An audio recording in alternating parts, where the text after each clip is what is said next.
High, good morning. তো চলো আজকের দিনটা আমি কি খাচ্ছি, মানে what I it in a day, সেটাই শেয়ার করছি। তো সকাল সকাল অফিস যাওয়ার আগে খেয়ে নিলাম বিস্কিট আর হরলিক্স, যেটা আমি রেগুলার খাচ্ছি। আর অফিস গিয়ে 2টো বিস্কিট আর চা খেয়ে নিয়েছিলাম। আর মিডিলে এই এক মানে মুঠো ড্রাই ফ্রুটস দিয়েছিল একজন, তো সেটাই রেখে রেখে খাচ্ছি।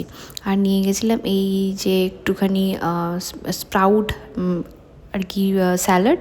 আর এটা হচ্ছে গিয়ে ভাত ভাজা, বাসমতি চাল দিয়ে ডিম দিয়ে আলু দিয়ে ভাত ভাজা। তো এটা নিয়ে গেছিলাম, মানে দুজনের টিফিন ছিল, শেয়ার করে আমরা খেয়েছি।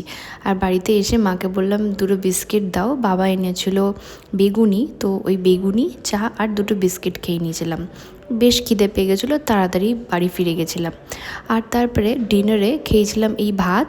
এটা হচ্ছে গিয়ে এখন বেগুন পোড়ার সিজন চলে এসছে, তো সেটাই খেয়েছিলাম। এটা ডাল সেদ্ধ ছিল, একটা ডিমের পোচ ছিল, মাছের ঝোল ছিল, আর এটা হচ্ছে একটা তরকারি, মানে পাঁচমিশালি চিংড়ি মাছ দিয়ে একটা তরকারি ছিল।